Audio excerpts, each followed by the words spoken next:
started, I want to ask a favor of everybody in the room. This is not going to make a lot of sense right now, but it will make sense tonight at about 9 o'clock at Bad Voltage Live. So I'm going to record a very short video.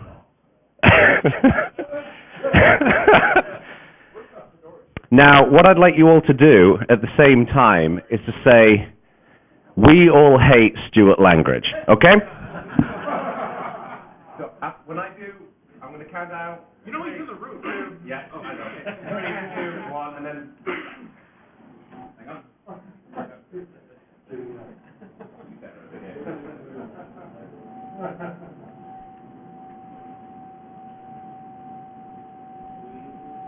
We all hate Jono Bacon.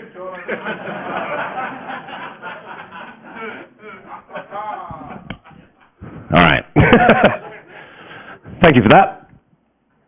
More will be revealed tonight. Okay, thank you everybody for coming along. I wasn't expecting if anyone was going to show up because, you know, I left Canonical about 9 months ago and I thought everyone was going to be like, all right, see you later. For those of you who don't know me, I used to work with this motley crew. George is not included in that picture because he defected and went to the dark side of Canonical. I used to run the community team at Canonical, and I was there for just under 8 years, and it was by far and away the best experience I've ever had in my life. It was just an incredible journey, an incredible roller coaster. And the presentation today is basically to walk through that roller coaster, is to talk about what's happened and how we got to the point we've got to today, as well as to have a discussion about where we are today with Ubuntu and whether we think it's going to be successful, and then also to talk a little bit about the future as well and what's in store for Ubuntu as well as Canonical. Now, I'm going to go through this, and one thing should be made very abundantly clear. I have a peanut for a brain. And consequently, I don't remember everything, and I'm probably going to remember some of these things in the wrong order. It was a bit of a trip down memory lane going through this. So I'm expecting some of you to shout out, "No, it didn't work that way," but this is my best recollection of some of the things that happened. But this is also very much of a personal story. Just because I experienced it this way doesn't necessarily mean that anybody else experienced it in the same way as well. Okay? So let's start out with the past. We all love to come to SCaLE and reminisce about how we first got interested in Linux. For me, it was this book, which is so old, there isn't a high-resolution picture of it on the internet anymore. I bought this in 1998. My brother told me about Linux, and he said, you know, he was basically mocking me for using Windows. He said it was a quote-unquote Mickey Mouse operating system. So I bought this book, and I plugged it in, and I just captivated immediately. I was terrified, but captivated at the same time. And it was the community aspect that really fascinated me. People getting together to create things where, you know, as a 18-year-old in England, living in a nowhere village, that I could play a part of this bigger global movement, I thought was just unbelievable. And it was captivating from day one. Getting interested in Linux, it became abundantly clear that the goal here was to create an amazing desktop experience for people. And the amazing desktop experience back then looked like this. It wasn't all that amazing, and it looked quite like Windows. So this is FVWM95, and there was many, many different options back then. And shortly after getting interested in Linux and participating a little bit, it became evident that there were some new efforts that were moving forward to make this kind of consumer-friendly desktop operating system. And this was kind of a weird notion back then, because Linux back then, you had to have a beard and no C to participate. And so consequently, some of the best options we had were, for example, KDE. So KDE was really kind of lighting the charge in terms of moving forward, creating something that was easy to use. KDE was revolutionary because you didn't have to manually configure configuration files, for example. They had GUI tools to configure your system, which was weird back in sort of 1999. So this produced this sense of kind of excitement that, you know, we all know that we can contribute. The world is our oyster. We could all make something that's just user-friendly and easy and powerful, that can help kids in schools, that can help people to learn, people to set up small businesses, help disadvantaged people all over the world. Now, in my view, I started out with Slackware. And Slackware was kind of, you know, the nuts and bolts of Linux thrown together in a tin. But there are distributions who were trying to make this easier as well. And one of the first ones really was Red Hat. and I think I started using this back in Red Hat 5 sort of days, or Red Hat 4, something like that. And this was really, again, quite different. The notion of an RPM was just alien technology back then, you know, when you're compiling your kernel every day.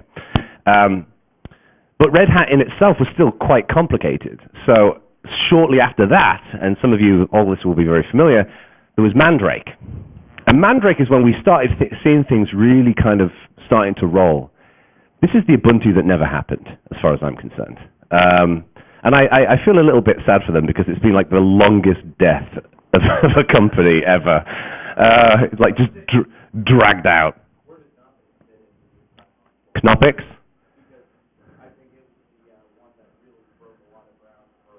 Right. Yeah, Knoppix was pretty relevant, like the live CD aspect. Yeah. Yeah, it doesn't really fit into this timeline, but I think that played a really important role. Now, I remember back when I was using Mandrake, and I was going to a Linux user group meeting that I set up in Wolverhampton, which is an awful place in England. And my friend and compadre, who you all mocked on a video, Stuart Langridge, who sat right there, he was whittling on at me over and over and over and again about using Debian. And all of the problems I was experiencing in Red Hat and Mandrake, things around package installation, all the rest of it, he was going on about that you should use Debian. It solves all of those problems. But Debian looked and felt like Slackware to me. So we were in this position where we had a distribution like Mandrake that was really easy to use at the time, and that has all of these complexities around it in terms of maintaining a good system. And then you've got Debian, which is unbelievably elegant in how you set up packages and set up systems, but is remarkably complicated in getting running. So the thing that we used to talk about over and over again was what we really want is an easy-to-use Debian, right? That's exactly what we need to have. And one of the first efforts at this, and we were obviously just fans, just, you know, Linux fans hanging out, having a beer and a curry in a Linux user group. One of the first ones was Corel Linux. Anyone remember this? Yeah, I bought that box as well. And it was, again, this was like such a great opportunity. There was a few of these. There was like Xandros and Corel Linux and, yeah, exactly. And it was, again, this was a great opportunity, but it was a little too early, right? Around this sort of time, a friend of mine called Scott James Remnant, who used to work at Canonical, who's now at Google, he mentioned that he'd been hired by some rich millionaire guy. And there wasn't a name for it back then, but we now know that it was called Canonical. And I remember going to a Linux user group meeting in Birmingham with Jeff Waugh, who used to be with the GNOME project, and they were talking about we're going to make the dream, easy to use Debian. And this excited me, and it excited Stuart. And this was before Warty was released, and this was the group of people who put it together. Okay, this is the original gangsters of Ubuntu. What I love is just how unbelievably unimpressed he is. And knowing James Troop, that's not a surprise.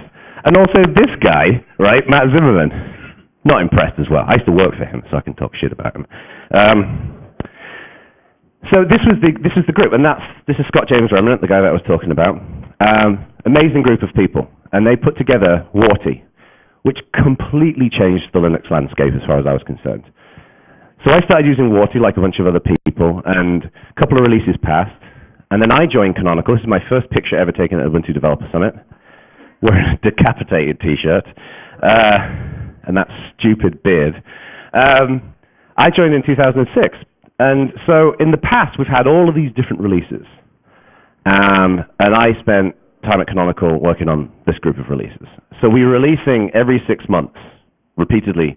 And what we ended up doing was, there was elements of the formula of releasing Ubuntu that we maintained and was consistent, but then we'd also change things around. So we'd, the Ubuntu Developer Summits and the way we planned things, we eventually started moving more towards work items and blueprints and this, that, and the other. But it was the same basic principle that the benefit of a 6-month cadence, Mark Shuttleworth talks about this all the time, the benefit of a 6-month cadence is that you get to refine and improve yourself every 6 months. So what happened is, this janky startup of people living in their bedrooms was able to refine how you build an operating system really quite quickly. And I believe that we really started hitting our stride around the Hardy and Intrepid time. That's when we really started knowing how to do this. Before then, it was like a little bit all over the place. But Ubuntu started seeing a reputation of, it just works. And that was the thing. It just works. And of course, for Linux, that was quite simple stuff compared to the proprietary world. I can plug a USB stick in. Wow! And then a window appears on the screen. That was revolutionary back then when the kernel had no idea about what was going on with a USB stick. So Warty was thrown out the door and started changing things. But Warty was really designed for these things. Desktop computers and, to a degree, laptops. And, if you wanted to get things like multi-monitor working, it was a little bit complicated. But Warty was very much focused on the machines that the developers were building it on, and ended up being reasonably successful. A little while later, 6.06 came out, which was our very first LTS release, and that's when the Ubuntu landscape started embracing the server as well. So we now had effectively one engineering management team at Canonical. It was run by Matt Zimmerman, and then there was multiple teams within it. You had, and I'll talk about this a little bit later on, but you had a server team, you had a desktop team. So on the desktop side of things, you had like 10 guys building Ubuntu, and then 10 people on the server side, and then some people doing like kernel and other bits and pieces. So around this sort of time, 2006, 2007, heading towards 2008, it was just a remarkable period of change. We were getting together for sprints every 3 months or every 6 months, and just working through the night and trying to get this thing together. And there was police forces and educational institutions. We had a guy who ran an education program at Canonical. We had somebody who ran training programs. Like, the world was our oyster. And it was just about going out there and making some of this stuff, right? Easy, right? We've got a free product. Loads of people want to buy it. The challenge is, with this is that the real sticking point that Canonical struggled with over the years is that pesky thing called the Ubuntu Promise. And it basically says that we will build a free open source platform for everybody. And there are lots of different open source companies out there who make money, but invariably a lot of them who actually make money with open source software compromise on their ideals in some way. Now, everyone's definition of ideals is different. You've got the Free Software Foundation about 500 miles in that direction, and then you've got kind of the rest of us over here. But if you don't have per seat licensing or you don't have lockdown servers, something like that, it's actually quite hard to make money in certain ways with open source. But the one thing that I admire about Canonical, and this is really Mark Shuttleworth, he has never wavered on this for 1 second, is that Ubuntu will always be free, and I trust him when he says that. So back then, this is basically how the team worked. You had Mark Shuttleworth, who was, I like to nickname him Space Boss. He was at the top of the tree, and then we had the Ubuntu engineering team, who was run by Matt Zimmerman. I was on this engineering team running this one. We had the kernel team run by this guy called Ben Collins, who he introduced me to Jägermeister, so don't ever meet him in a bar. It was a bad experience. And then we had like the foundations team run by Colin Watson for a short period of time, Rick Clark, who went on to do OpenStack server, and then Scott James Revenant on desktop. Now, what happened around this sort of time was we were making money to a degree, but we were fundamentally constrained, and some of you may be critical of the word constrained in this setting, constrained by the upstream relationship that we had.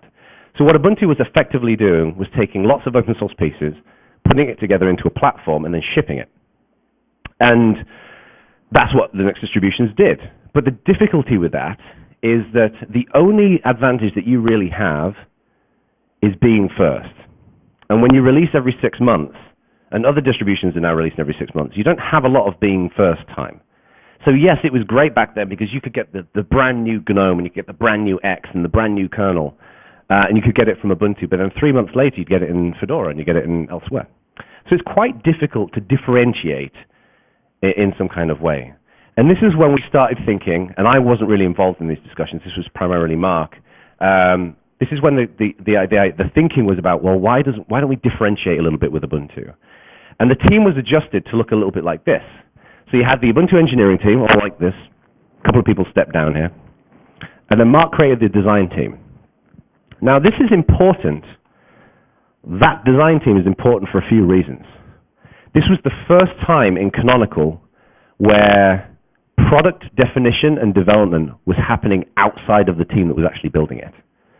And that's weird for a lot of reasons, okay? Inside the Ubuntu engineering team, there was, all of the knowledge about how you build Ubuntu was basically living in there in Canonical. Now what was happening is you had these people who were coming in to a new startup company who didn't really have a lot of knowledge about how a Linux distribution is put together, but could design something without those constraints. And I think that was actually a really good thing, because you had all of this creativity and all of these remarkable ideas coming in about building something genuinely new. The difficulty is it caused quite a lot of consternation at Canonical. And there was a bit of a us and them kind of thing between the design team and the Ubuntu engineering team to a degree. And if I'm being honest, part of the reason why the design team was set up was because there was a resistance in the Ubuntu engineering team to do this. So Mark basically was like, okay, two can play that game. I'll set up another team. And it was the right thing for Canonical, but as we'll get to later on, it caused some controversy. So what then happened was just this blistering streak of like UDSs and events. When I hang out with Canonical people, we often reminisce about these times because it was like being on tour with Motley Crue. It was just breakneck kind of work. Like there was no sleep. Like you go to a UDS. I remember meeting my wife, being in Prague, and calling her every night, and she was going to bed, and I was in Europe. It was like there was basically no sleep. Everyone was just rocking and rolling because there was so much passion. We had this sense of we can really change the world with this. Like this is brand new, this is different. And because we've got this design component, we've got something that's unique to us, okay? So really the first release that kicked this out was 8.10. And in 8.10, this appeared. Notify OSD. An innocent-looking speech bubble to most. A wildly disruptive open source innovation to the open source community. This was quite controversial because what we were starting to do here was differentiate a little bit from our upstreams. The GNOME project were not happy about this. And I'm not going to air loads of dirty laundry, but there was an effort back in those days to do all of this work with Unity within the GNOME project. And my view on this is that both sides acted stupidly. The GNOME project were unnecessarily resistant to change and ideas and differences, but then Canonical was kind of a bull in a china shop about it. And I hold myself partially responsible for this. But there was an effort to try and do this within the GNOME project, but it was quite evident that this wasn't going to work out, despite best efforts. And there was a lot of kind of political discussions behind the scenes about how we can move this forward, and a lot of remarkable people on both sides of the equation who were trying to move this in the right direction. But ultimately, it basically made sense, well, we have to do this outside of GNOME. And this was really the first step. If you're trying to differentiate with your product and do something new in an upstream, you don't just consider the code that you write. This is one of the things that frustrated me at times about some of the reaction to this stuff, is that people only look at the code being written. But in reality, what's more important than the code are the relationships. So if you build something and it's in somebody else's code base, and those people are actively against what you're doing or resistant to what you're doing, you're going to spend your entire life fighting. And sometimes it makes sense to just say, look, in the spirit of collaboration, but also competition, let's just do things a little differently. Now, this wasn't the only thing around this time. Ubuntu One was another thing. So, Ubuntu not trying to compromise its ethics of openness and freedom of access and all the rest of it. One great way in which you can make some money is services. This was the Dropbox before Dropbox. And again, this was difficult. This was a difficult time.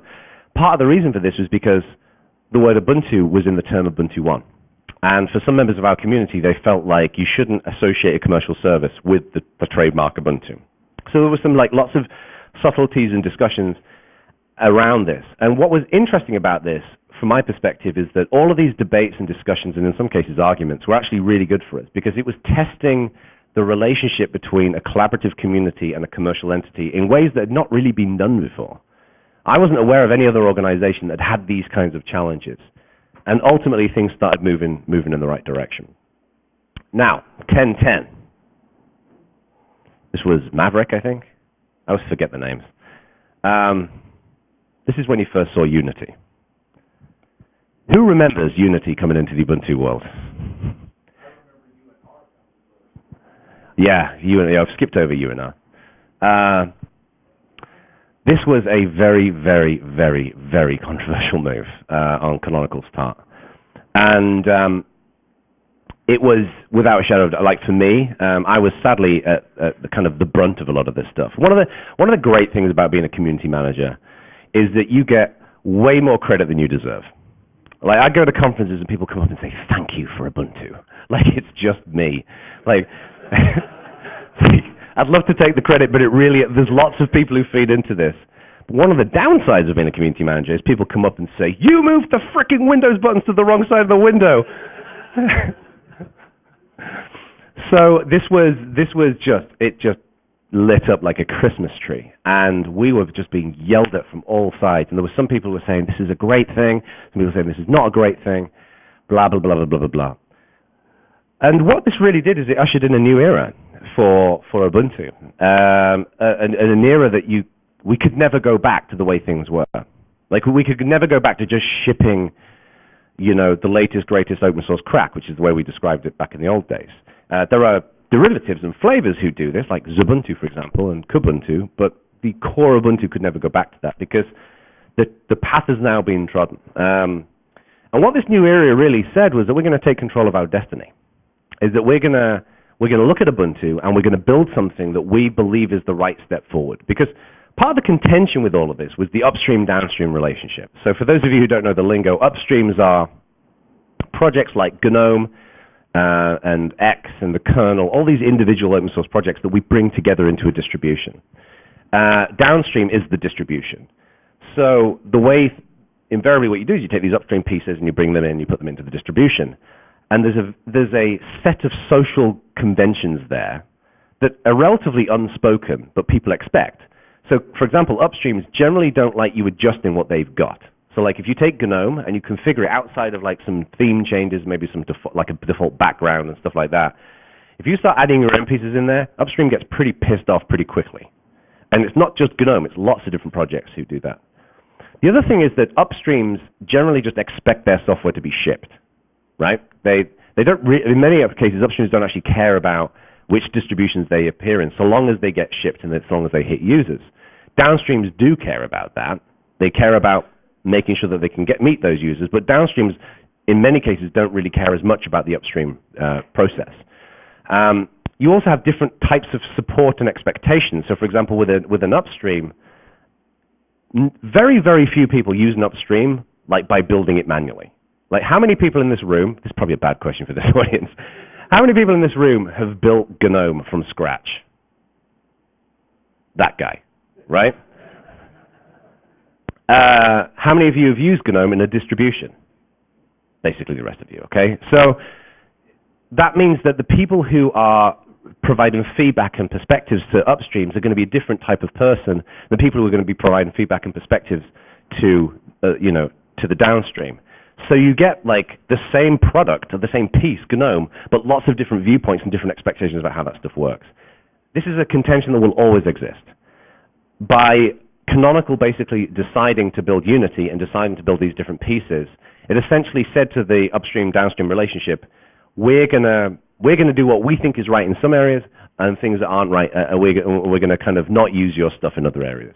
This caused a lot of problems with GNOME and KDE. The GNOME project, who we'd had a wonderful relationship with for many years, were really quite irritated by this. And I don't blame them. You basically take something that you were doing, and were doing quite well, and then you decide to completely change it or move it out of the way. However, there was a lot of efforts to try and do this within the GNOME camp and to do it well. So I sympathize with both sides of the equation. KDE has basically always been annoyed with Canonical, so that wasn't too much of a surprise. But this did really usher in kind of a quite kind of awkward era. And one of the lessons that I learned at a later date that I didn't really pick up back then, and it's one regret that I do have is that I didn't realize this back then. And some of you are going to say, well, yeah, when you see this, is that true open source development is actually quite inefficient. Because if you have a community project, you have people who are working together on a code base, you don't just get to go and make unilateral decisions. If you want to build something as a team, you have to work in the team. And one of the challenges with all open source communities is that it's not like you only have really good people working on that thing. You have a lot of noise. You'll have a lot of people who are passionate, they've got great intentions, and they really want the best for a particular project, but they don't really know what they're doing. And then they weigh into things, and things get sidetracked and derailed, and people have to be overly politically correct, and this, that, and the other. But if you want to do real open source development, and you want it to be a really collaborative project, that's just part of the deal. Is that part of the, if I was to sound like a marketing moron, the opportunity cost is that you have to take into account that there's a lot of this kind of faffing about to ultimately get to the point where you ship something. Now, the DIY approach, when you just build it, is efficient, right? You can just say, okay, well, we're just going to do this, but it's less scalable. It's very hard to build a community around a unilateral set of decisions that you're not involved in. And this has been the challenge, I think, that Canonical has faced with Unity, is that Unity, and let us be clear about this, is completely open source. You can go and get it today. Any distribution can ship it. Anybody can run it. You can contribute to it. If you want to build a feature or a patch, you can build it. You can contribute to it. There's tons of great developer documentation like that. Michael Hull, who I used to work with, has done a remarkable job making this as easy as possible to participate in Unity. But I believe that one of the reasons why there's been relatively low traction in that is because I think people who want to participate in an open source project want to feel like they could ultimately get to the point where they can make the decisions. And the difficulty with Unity, being completely frank, is those decisions are made by the Canonical design team. They're not made by the community. And I think that was a relatively intentional decision, and I think for Ubuntu that was the right decision. Because I don't know if any of you have ever participated in a community design discussion. It's not very good. With relative exceptions, it just goes off, like you're bike shedding, it just goes off the beaten path for 100 miles. So you face this position where you want to do something different, you want to do something interesting, and it's great to get on with it, but this really did cost the community to a reasonable extent with Ubuntu. However, I think it was the right decision. And it was the right decision because, well, first of all, I own one of these now, and this is awesome, and this could not have been done if everybody had a say. I hate to say it, but it could not have been done if everybody had a say. It was and I'll get to this in a second, but the amount of engineering that went into that phone is just remarkable. So sometimes you've just got to get on and pedal, but there is a cost at that. So the community that we now have around Ubuntu is a different type of community. It's what we've always had with the loco teams and the advocates and things like that. But now it's about app developers and about people writing scopes and things like that. It's more of a consumer community, and I think that's actually a healthier balance, but we'll talk about that a little bit later on. So 11.10, I remember this vividly. We had an Ubuntu Developer Summit in Orlando, and Mark Shuttleworth got on the stage, and I'll always remember this, that we'd been talking for a little while about doing this, about building all these devices. I went out to a UDS in Budapest, I think it was, and Mark came up to me and was like, "We're going to do it." And I didn't know I said, "What do you mean?" And you'd never want him to say that to you, because that could mean, like, are we going to space?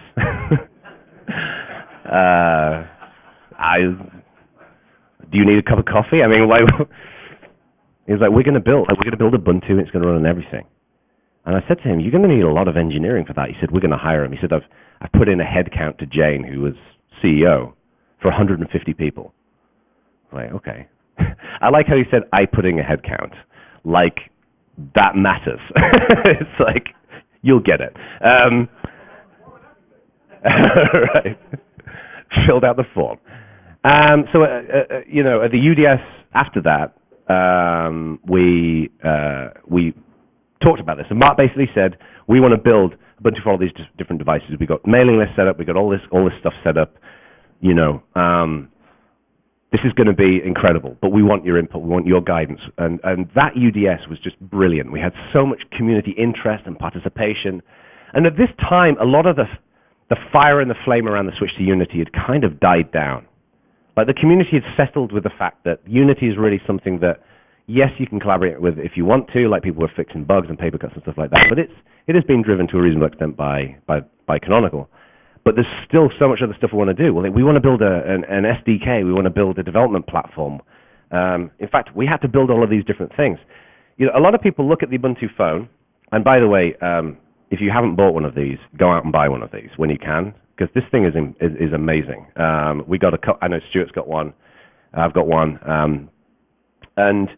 but what went into doing this was remarkable, because there was Unity A, and everybody thinks about, you know, building the phone and the tablet and everything is just Unity, but it really isn't. You've got a set of platform services, things like how do you set an alarm when the screen's off on a phone, when you need to conserve battery? How do you deal with push notifications? How do you deal with media playback? All of those things had to be built, not just for a desktop, but cognizant of these wider platforms. How do you build a display server that's going to run on a phone and run on everything else as well? And again, controversial decision, but I think it was the right one to go to Mir, because it's really super slick. This thing runs Mir. And Mir was just, you know, an idea in a bar one night that turned into this in next to no time, because it's a very, very focused, directed effort to get something done. Things like app installation. If you're going to build a mobile phone, you don't want people building Debian packages to run on it, right? How many people have built a Debian package here? Yeah, it's hard, right? Because you've got all this policy, and Debian packages run with maintainer scripts, and if you know, these maintainer scripts run as root, and if you screw that up, then you can wipe people's systems. That's why you should never, ever, ever, ever download a deb from the Ubuntu forum, right? Just never do that, whatever it might be. So we need to build app installation to make sure that people can build packages and upload them to the store. You know, back then, if you wanted to add an application into Ubuntu, you had to build a Debian package and get it into release before we released Ubuntu. If you were halfway through an Ubuntu release and you had a new version of a package, you're out of luck. There was no way of getting a new version into Ubuntu. And the first step around that was something called the, I've forgotten. Application Review Board, which was kind of a watered-down version of what we have now. And it was basically a simple way in which you could try and get things in, but it was clumsy, and it relied on a community team who did their best to try and review all these packages, but they just ran out of time. What you want is you want a developer to build something and then press a button, and then it goes into the store and it's ready, and they can release as often as they want. So we had to build that for Ubuntu, and that was a ridiculous amount of work.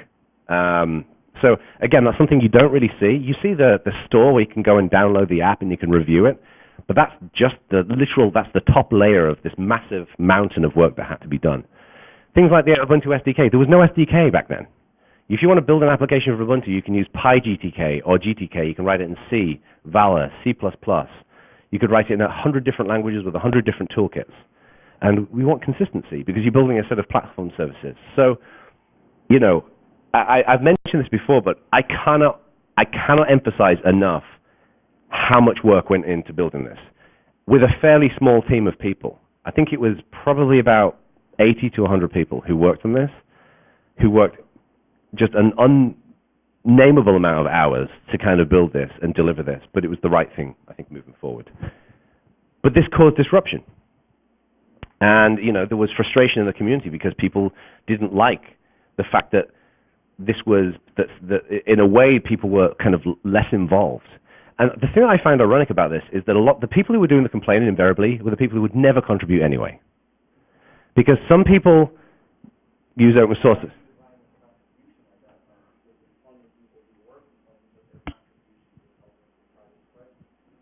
Right.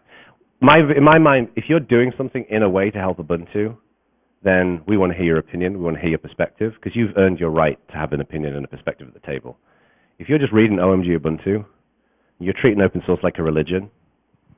Like when I was community manager, I said to somebody, I was like, frankly, I'm not interested in your opinion. Not interested. Doesn't benefit us in any way, right? Everybody's got ideas, everybody's got perspective, everybody's got feedback, and that's great. But sometimes you've got to just get on and do something.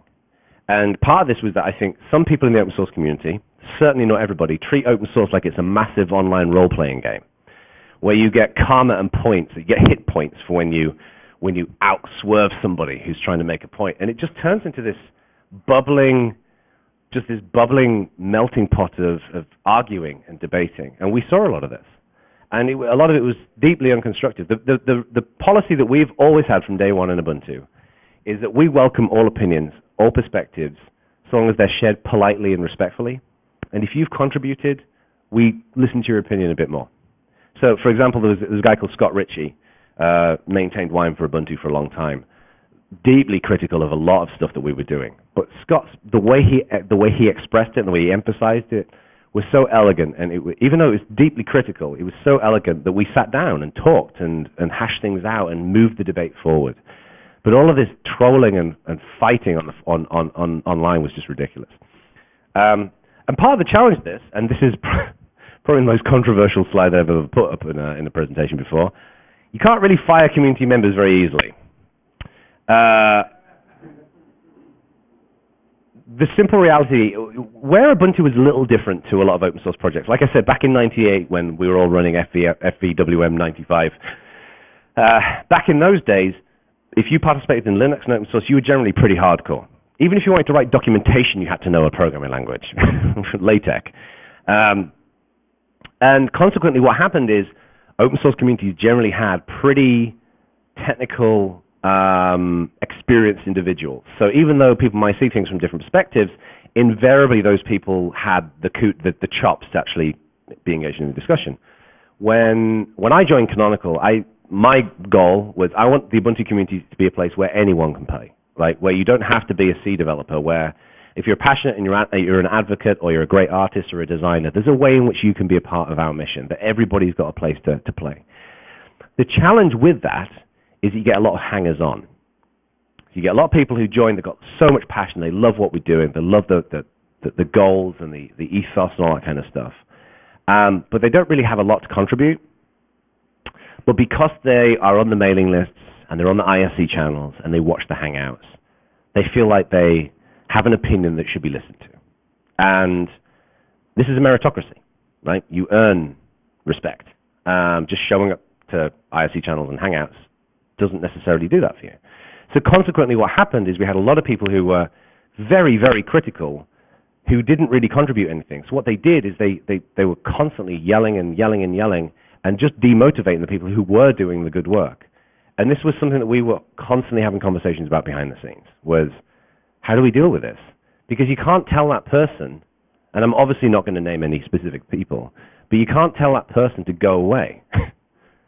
You know, Ubuntu Community Manager tells community members to get stuffed. Like, that's not a headline that I want to see.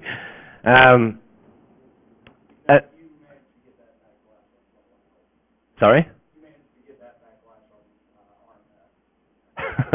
RMS, yeah. Who? Anyway, it was this difficult thing where we had a community that was doing great work, a community that was frustrated, and then a lot of kind of fire and flame. And luckily, I think most of that's frankly died down now. I don't see as much fire and flame these days. Now, we've got to fit this into the wider story. I've talked about the phone and the convergence story, but there's actually a lot of different pieces that have happened over the years. I've missed out the cloud entirely. But over the years, if you look at what we've done at Canonical, there's Launchpad, Bazaar, Ubuntu, Unity, Mir, Landscape, Ubuntu One, the Ubuntu SDK, Juju, and countless other things. These are all individual projects that have been worked on and built. And again, all of these different things have all been built within the spirit of openness, with the exception of Landscape, which I think is still proprietary, right? Yeah. Everything else, I mean, Launchpad was proprietary for a bit, and then it was open sourced. But Mark is absolutely steadfast. Like we're building an open platform, okay? So it turns out, if you look at the history of Canonical from day one and all the things that Canonical has built, all the different platforms and products and all the rest of it, this is really what Canonical is trying to do, to build an open, free, community-centric, profitable, scalable, efficient platform. That's pretty hard. And this is one of the reasons why I miss working at Canonical, is because every single person at that company has absolutely the right intentions. And that's what made going through that process and all that conflict so difficult, was I was seeing people making unfounded accusations and in some cases threats towards colleagues and friends who I knew had absolutely the right intentions, who were doing this for the right reasons, who were doing it to do this. It just wasn't the right flavor of freedom. to some people. So it was pretty hard. But I think that where we got to now, if we look at that story, is we've gone from making a pretty Debian to now having an operating system that can run on a desktop, a phone, a tablet, a TV, a toaster, anything else, right? We're in a good state. All of that difficulty that we went through, I think was worth it. And it was worth it for open source. It wasn't just worth it for Canonical, because everything is open source. And every piece of code can be forked if you need it to be. So let's talk about the present. I want to talk a little bit, I'm going to blast through this fairly quickly, of where things are going. I just want to share some thoughts and musings on where we are right now. So first of all, this thing. How many of you have run Ubuntu on a phone? Yeah? Ah, cool. So I'm super impressed with this. I flew out a couple of weeks ago to this Insiders event in London. Stuart was there as well. And we were given these phones. And it was, Jordan Keys was there. We were given these phones, and we'd been running them on Nexus 4s for a while, but to see it on a real commercial handset with with aggregate scopes and all the rest of it was cool. And I think this is a really, really solid first commercial incarnation. It's not perfect. There are still a few bugs in there. But the thing I like about this more than anything is that it's different. If you look at Firefox OS, if you look at Yola, they're kind of doing the same thing that's already being done, but in a different way. It's the app grid. Firefox is neat because they're targeting, developing nations and things like that, which I'm really passionate about. I think we should be doing that. But it's basically the same kind of formula. With this, you don't get an app grid when you switch the phone on. You get scopes, and it takes you right to the content. It's completely different. It's very much focused on getting you to where you want to get to. So, for example, in London, we picked up these things, and we were about to go to a bar, and we went to the nearby scope and selected that we want to go and have a drink somewhere. I'm thirsty, and it told us bars within walking distance. No loading up the Yelp app and doing this and doing that. It took us there. It was really quick and easy. So I think it's a really, really cool, different, neat idea. Is it going to work in the market? It's too early to tell. It is too early to tell because it is so different that it won't be for everybody. The way Canonical's releasing this is by having a bunch of these flash sales. And this is good for gauging demand. It's good for demonstrating demand. It provides a way in which we're targeting the people like you folks, enthusiasts, people who are passionate about Ubuntu first, because you want to have that base in there to kind of build apps and use the scopes and provide feedback and provide input on it. So when we create the first version that will actually hit the mass market, it'll be suitable for the mums and dads of the world. So I'm very excited about this, and I believe it's all to play for. Let's now talk about the desktop. Where do we stand with this? That's a pretty nice laptop, isn't it? See, I'll take care of you.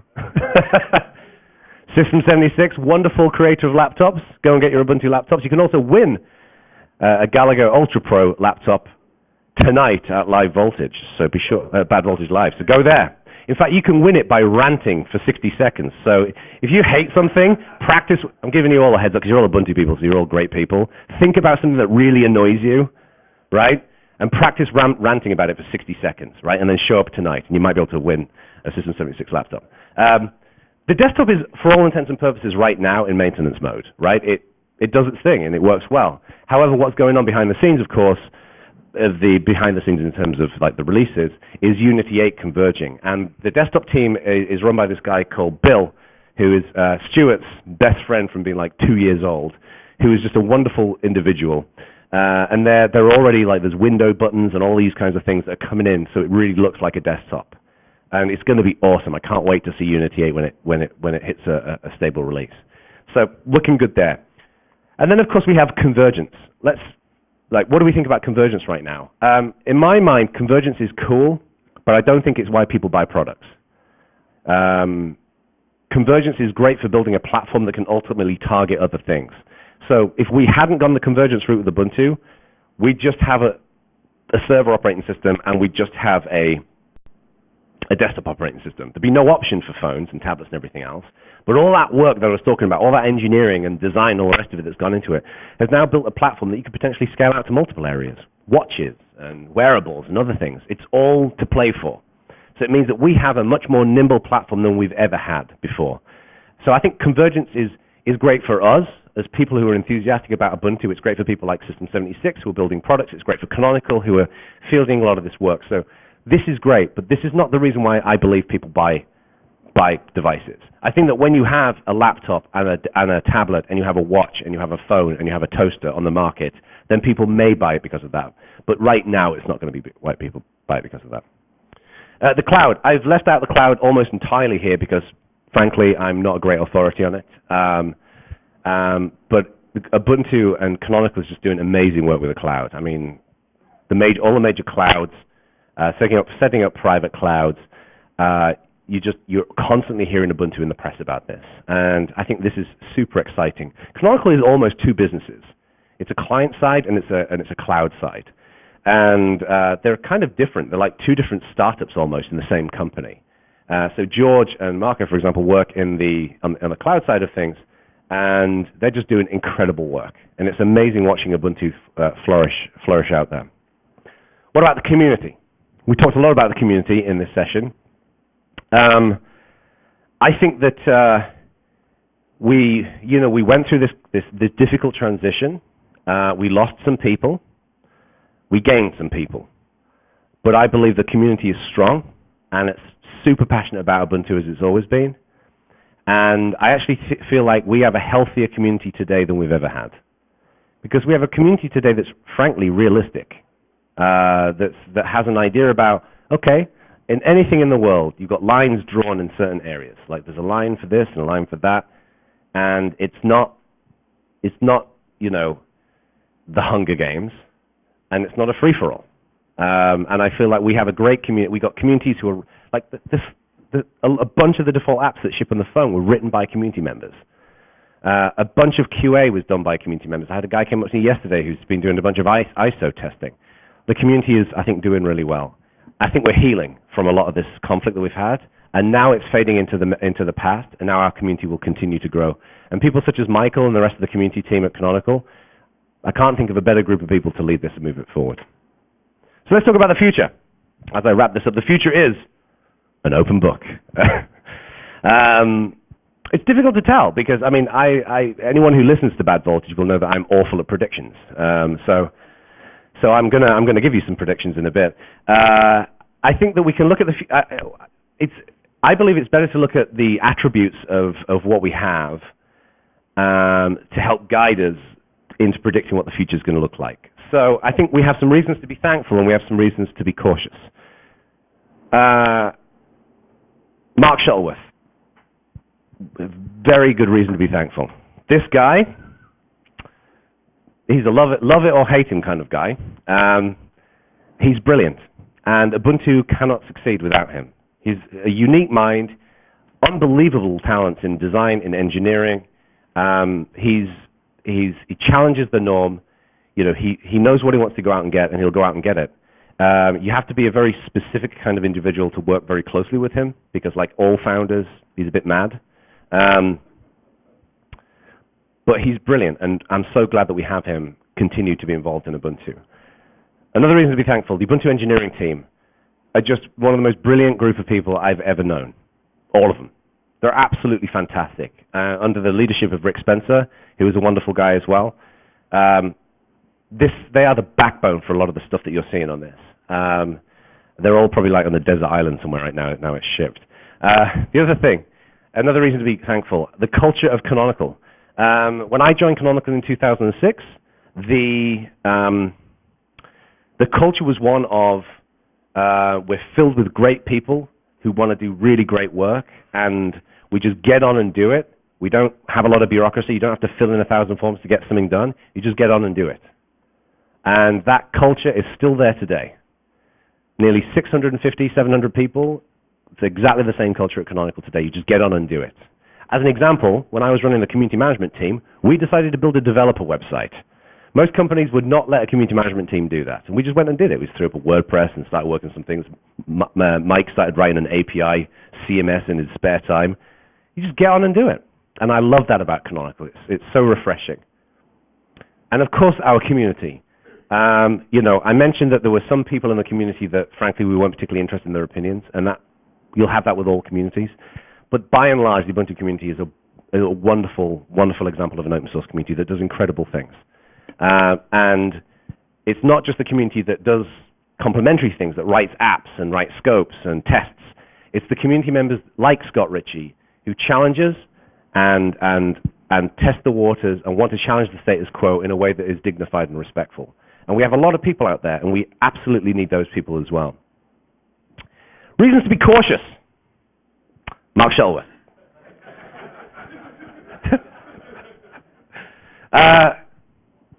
I said this earlier on. He's a great guy, but he's a founder, and he has founderitis, and therefore he will sometimes go after shiny things. He'll see something and like, let's get 100 people and work on this.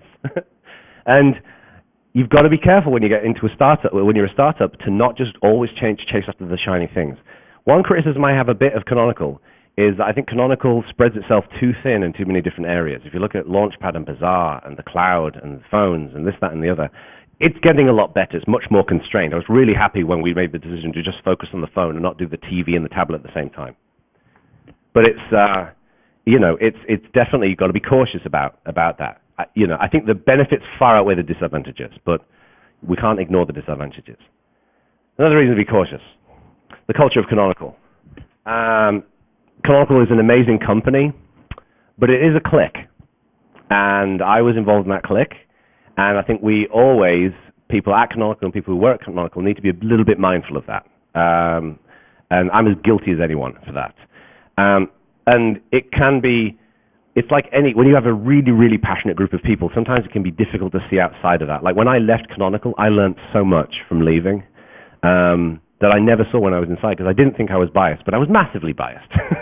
So, and I don't think that's Canonical. I think that's just, frankly, all startups.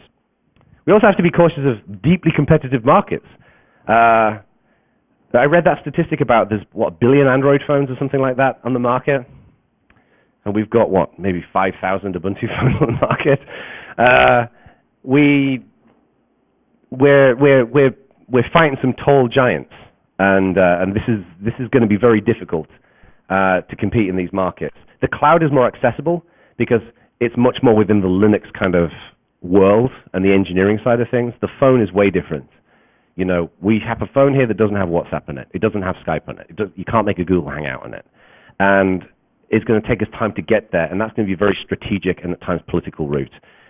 It doesn't mean it's not going to succeed. I think there's a reasonable chance that it will succeed, but we have to be cognizant of the fact that, like, we are just the fact that Ubuntu's cool will not get us there. All right, so 5 predictions in 5 minutes. All of these are going to be wrong. Language is laughing because I showed him them this morning, and he disagrees with all of them. All right, so prediction number 1. I think the phone is actually going to exceed expectations in the short term. Now, this is, you got to take this with a pinch of salt because it defines what you mean by expectations. I'm not expecting it to go out there and outsell the Samsung Galaxy S6, okay? But I think that the expectation from a lot of people who are naysayers is it's going to die in its ass. And I don't think it will. I think that these flash sales are doing very well. I think the Meizu handset's going to be cool. I think we'll start seeing probably some more traction in China. But I think we're actually going to see some reasonably good results in the short term. That, to me, is the easy bit. It's getting to the medium term that's the hard bit. It's when you get to the consumer base that wants WhatsApp and wants Skype, that's going to be the hard bit. But I think in the short term, we're actually going to do reasonably well. I think already we're actually doing pretty well with this little device down here. Number 2, I think we're going to see continued growth in the cloud, but I think Canonical is going to struggle with telcos and governments. That one's for George. The reason why this is because I think that doing business with telcos and governments, invariably you have to be a really big company. And Canonical is a fairly large startup that is schizophrenic in 2 areas. There's a client side and there is a cloud side. And I think that's going to cause concern to telcos and governments. So I think it's going to be that's just a hard business to win as well. It's massively entrenched. There's so much regulation. And I think Canonical could get there, but it's going to take time. 3, I think we're going to see the entrance into new markets, wearables, connected home, and VR are my predictions on the client side. I think at some point you'll see an Ubuntu watch. I don't know that, I'm guessing, so don't write this down as fact. Hoping Veronic's not sat in here. I think connected home will be interesting. I think there will be a flirtation with VR, because VR is becoming a big thing. Yeah, so we'll see what happens. This is the let's put 100 people on shiny new things thing I was talking about earlier on. Right. Right. I mean, like Unity running on all these things. Now, to completely contradict that one, I think that either the client or the cloud side is going to be shut down, sold, or dissolved. I don't think Canonical can maintain both divisions for a long time. I think, if anything, my guess would be the piece that will be sold off potentially would be the client side, just because it's a way bigger goal to be successful on the client side than it is on the cloud side. But like the cloud, there's a lot of startups, a lot of action on the cloud side. You can see what's going on with Docker and things like that. On the client side, like it's a David and Goliath kind of situation. So it wouldn't surprise me if the client piece will be sold to another company, either for the people or the assets. I don't know when.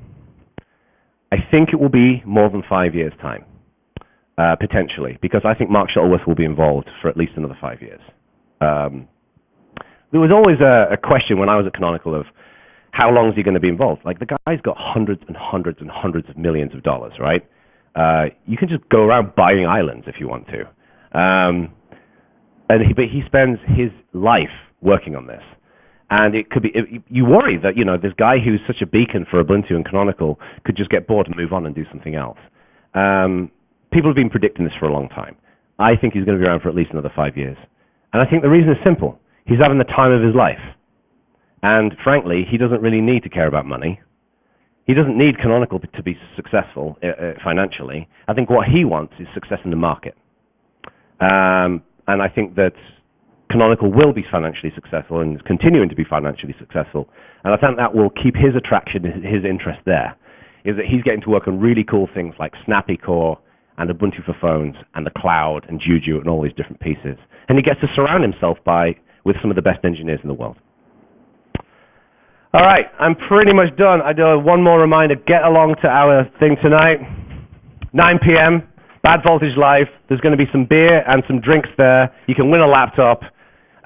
You can see you're all going to be famous in a video. And you can win a System 76 laptop. So, all right, thank you for sticking around for an hour.